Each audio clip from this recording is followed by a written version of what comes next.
Hi friends, मैं आकांक्षा शर्मा जी की वित्त आकांक्षा में आपका स्वागत करती हूँ। ल्यूसेंट जीके के निचोड़ में आज हम 30वां भाग पढ़ने वाले हैं। बहुत सरल तरीके से हम ये ल्यूसेंट पढ़ते हैं, क्योंकि ल्यूसेंट क्या है कि हर एग्ज़ाम, आप कोई भी एग्ज़ाम तैयारी कर रहे हैं, ल्यूसेंट हर एग्ज़ाम का रामबाण है। अगर आप इसको अच्छे से कर लेते हैं तो आप कोई भी वनडे एग्ज़ाम को फाइट कर सकते हैं। तो चलिए स्टार्ट करते हैं। बहुत सारे लोग ल्यूसेंट की बुराई भी करते हैं और ये भी कहते हैं आप इस बार पेपर इसमें से नहीं आए, लेकिन ये गलत बात है। ल्यूसेंट में से हर बार पेपर बेसिक क्वेश्चन ल्यूसेंट से ही आते हैं। बहुत ही कम परसेंटेज है जो क्वेश्चन यहाँ से नहीं आते हैं। आधा भाग आपका करंट कवर कर देता है। आप कोई स्टेट स्पेसिफिक कोई स्टेट का एग्ज़ाम दे रहे हैं तो स्टेट वाला जो जीके है स्टैटिक वो काम कर देता है। बाकी जो रहता है static GK, history, geography, polity, economy, games and sports, विज्ञान, ये सभी ये ल्यूसेंट आपको कवर करता है। पहला क्वेश्चन है आज का और सीरीज़ का हमारा 800 क्वेश्चन है। हम 799 क्वेश्चन कर चुके हैं। पहले की वीडियो देखने के लिए आप ल्यूसेंट प्लेलिस्ट में जाइएगा। आपको ल्यूसेंट हैंड रिटन करके एक प्लेलिस्ट मिल जाएगी, लिंक भी आपको डिस्क्रिप्शन बॉक्स में मिल जाएगी। साथ में आपको व्हाट्सएप ग्रुप की और टेलीग्राम ग्रुप की लिंक भी डिस्क्रिप्शन बॉक्स में मिल जाएगी। वहाँ से जुड़ जाइएगा, जहाँ आपको इसका PDF मिलता रहेगा। सातवाहन जो थे, जिनको आंध्र वंश बोलते थे, मैंने पहले वीडियो में बताया था। तो सातवाहनों की राजकीय भाषा क्या थी? तो सातवाहनों की राजकीय भाषा प्राकृत थी। कौन सी थी? प्राकृत भाषा थी सातवाहनों की राजकीय भाषा। दक्षिणापथ के स्वामी किसे कहा जाता है? तो दक्षिणापथ का स्वामी सातकर्णी और अन्य सातवाहनों शासकों को कहा जाता है। जो दक्षिणापथ के स्वामी किनको बोलते हैं? तो सातकर्णी और अन्य जो सातवाहन शासक थे उनको दक्षिणापथ का स्वामी कहा जाता है। उत्तर और दक्षिण के बीच सेतु का काम कौन करता है? तो उत्तर और दक्षिण के बीच सेतु का काम किया है सातवाहन शासकों ने। उत्तर और दक्षिण के बीच सेतु का काम किसने किया है? सातवाहन शासकों ने उत्तर और दक्षिण के बीच सेतु का काम किया है। भारत पर आक्रमण करने वाले विदेशी आक्रमणकारियों का क्रम कौन सा? मतलब जिन्होंने हमारे भारत पर आक्रमण किया और जो विदेशी थे तो किस क्रम में आए? तो सबसे पहले आए थे हिंद यूनानी, फिर आए थे शक, फिर आए थे पल्लव और लास्ट में आए थे कुषाण। ये पहल्लव है, पहल्लव। जो पल्लव आप पढ़ते हो वो नहीं, पहल्लव है। तो हिंद यूनानी, शक, पल्लव और कुषाण ये भारत पर आक्रमण करने वाले विदेशी हैं, आक्रमणकारी हैं। फिर अगला क्वेश्चन है, बैक्ट्रिया जो था, बैक्ट्रिया के विद्रोह का नेतृत्व किसने किया था? तो बैक्ट्रिया के विद्रोह का नेतृत्व किया था डियोडोटस प्रथम ने। किसने किया था बैक्ट्रिया के विद्रोह का नेतृत्व? डियोडोटस प्रथम ने किया था। भारत पर सबसे पहले आक्रमण किसने किया? भारत पर सबसे पहले आक्रमण किया बैक्ट्रिया के शासक डेमेट्रियस ने। किसने किया भारत पर सबसे पहले आक्रमण? बैक्ट्रिया के शासक डेमेट्रियस ने किया। ये हिंद यूनानी शासक थे।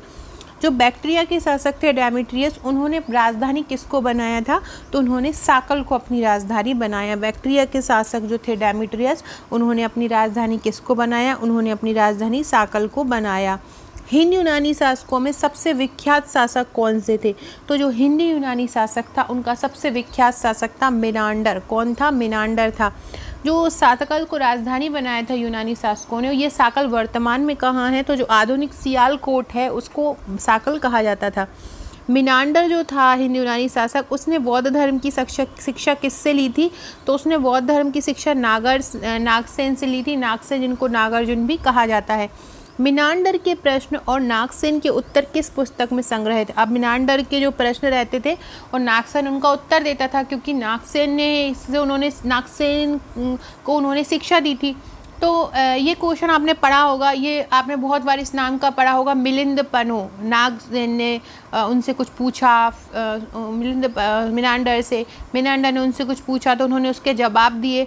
तो ये उसका प्रश्नोत्तर का जो बुक है उसको मिलिंद पन्हो नाम से जानते हैं। आपको ये क्वेश्चन पूछते हैं कि मिलिंद पन्हो में किसके बीच वार्तालाप का वर्णन है? तो नागसेन और मिनांडर। भारत में सबसे पहले सोने के सिक्के किसने जारी किए? तो सबसे पहले सोने के सिक्के जारी किए थे हिंद यूनानियों ने। हेलेनिस्टिक आर्ट कला किसने चलाई थी? हेलेनिस्टिक आर्ट जो कला चलाई थी वो हिंद यूनानी शासकों ने चलाई थी। किसने चलाई थी? हिंद यूनानी शासकों ने, पश्चिम उत्तर प्रांत में। पर्दे का प्रचलन किसने किया था? पर्दे का प्रचलन यूनानियों ने किया था। पर्दे का प्रचलन आरंभ किसने किया था? तो पर्दे का प्रचलन आरंभ यूनानियों ने ही किया था। और यूनानियों ने किया था क्योंकि यवन देश से आए थे, यवन देश से आए थे, तो उन्होंने पर्दे का प्रचलन किया, इसलिए पर्दे को यवनिका कहा जाने लगा। क्या कहा जाने लगा? यवनिका। यूनानियों के बाद कौन आए थे? यूनानियों के बाद आए थे शक। यूनानियों के बाद कौन आए थे? शक आए थे। फ्रेंड्स, आप हमारे प्रीलिम्स का पैकेज ले सकते हैं। 12 बुकलेट आपको प्रीलिम्स की मिलेंगी। आप कहीं भी भारत में रहते हो आपके पास पहुंच जाएगी। यूनिट वाइज कवर है, तो आप इसको मंगा सकते हैं। साथ में हमारे उसके साथ आपको एक ग्रुप मिलेगा प्री के साथ। और अगर आप मेंस का भी पैकेज मंगाते हैं, जो मेंस मेरा हैंड रिटन कोर्स है प्रश्नोत्तर श्रृंखला में, मेंस प्लस प्री मंगाते हैं तो आपको ज़्यादा फ़ायदा रहता है। और मेंस के साथ आपको 25 ग्रुप भी मिलते हैं जहाँ पे आपको तैयारी कराई जाती है। शकों की कितनी शाखाएं थी? शकों की 5 शाखाएं थी। प्रथम शक राजा कौन थे? प्रथम शक राजा मोह थे। कौन थे? मोह थे। शक मूलतः कहाँ के थे? शक मूलतः मध्य एशिया के थे। शक कहाँ के थे? मध्य एशिया के थे। शक भारत क्यों आए थे? तो चारागाह की खोज में आए थे। शक भारत क्यों आए? चारागाह की खोज में आए थे। उज्जैन के शासक ने शकों को पराजित कब किया था? तो उज्जैन के शासक ने शकों को पराजित 58 ईसा पूर्व में किया था। कब किया था? 58 ईसा पूर्व में किया था। और जो उज्जैन का शासक था उसने शक को पराजित करके शकों को विक्रमादित्य की उपाधि धारण की थी। और जब ही इन्होंने विक्रमादित्य की उपाधि धारण, तब से विक्रमादित्य की जो उपाधि है बहुत ज़्यादा फेमस हो गई थी। और उसके बाद बहुत सारे शासकों ने विक्रमादित्य की उपाधि धारण की।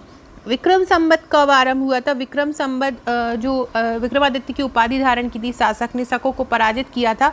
तो उसने शकों को पराजित करने के बाद एक संवत चलाया, उसको बोलते हैं 58 ईसा पूर्व, उसको बोलते हैं विक्रम संवत। 58 ईसा पूर्व में चलाया था। भारतीय इतिहास में कितने शासकों ने विक्रमादित्य की उपाधि धारण की? 14। मतलब इनसे वो हो गए थे, मोटिवेट हो गए थे, विक्रमादित्य नाम बहुत अच्छा लगने लगा था, तो ऐसे विक्रमादित्य नाम से 14 शासक हुए। लेकिन सबसे जो विख्यात विक्रमादित्य था वो था चंद्रगुप्त द्वितीय।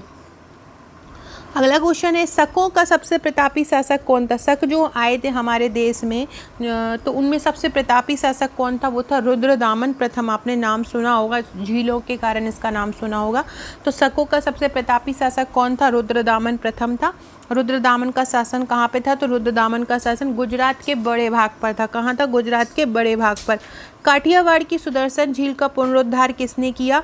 तो काठियावाड़ की सुदर्शन झील का पुनरुद्धार किया रुद्रदामन प्रथम ने। किसने किया है? रुद्रदामन प्रथम ने। और जो सुदर्शन झील का निर्माण है, देखो पुनरुद्धार किया है रुद्रदामन प्रथम। आपसे पूछें कि इसका निर्माण किसने किया, तो निर्माण किया है मौर्यों ने। रुद्रदामन कौन था? रुद्रदामन एक संस्कृत प्रेमी व्यक्ति था। संस्कृत का सबसे विशुद्ध लेख एवं सबसे लंबा लेख किसने जारी किया? तो संस्कृत का सबसे विशुद्ध लेख है रुद्रदामन लेख, और गिरनार अभिलेख है। और गिरनार अभिलेख ही संस्कृत का सबसे विशुद्ध लेख है और संस्कृत का सबसे लंबा अभिलेख है। इसको किसने जारी किया था? इसको जारी किया था रुद्रदामन ने। इसको किसने जारी किया था? रुद्रदामन ने जारी किया था। भारत में शक राजा स्वयं को क्या कहते थे? भारत में शक राजा स्वयं को क्षत्रप कहते थे। भारत में शक राजा स्वयं को क्या बोलते थे? शक राजा स्वयं को क्षत्रप बोलते थे। क्या बोलते थे? क्षत्रप बोलते थे। सबसे प्रसिद्ध पार्थियाई राजा कौन था? ये पार्थियाई आए थे जब हमारे देश में, तो सबसे प्रसिद्ध पार्थियाई राजा कौन था? गोंडोफर्निस। कौन था? गोंडोफर्निस था। सो फ्रेंड्स, ये थे हमारे आज के क्वेश्चन। 831 क्वेश्चन हो चुके हैं। ये एक कमेंट आया था मेरे पास कि थोड़ा लंबा वीडियो बनाइए। लंबा वीडियो मैं तब बनाऊंगी जब भी ल्यूसेंट वाला जो लेक्चर है उस पर व्यू ज़्यादा आएंगे, क्योंकि ये कोर्स जो है अभी तक सब लोगों तक पहुंचा नहीं है। अगर आप चाहते हैं कि मैं इसका वीडियो ज़्यादा लेके आऊँ तो आप लोग प्लीज़ इसको शेयर किया कीजिए। ज़्यादा व्यू आएंगे तो मैं इसको ज़्यादा लंबा भी बना पाऊँगी और ज़्यादा वीडियोज़ भी इसके ला पाऊँगी। Okay friends, thank you.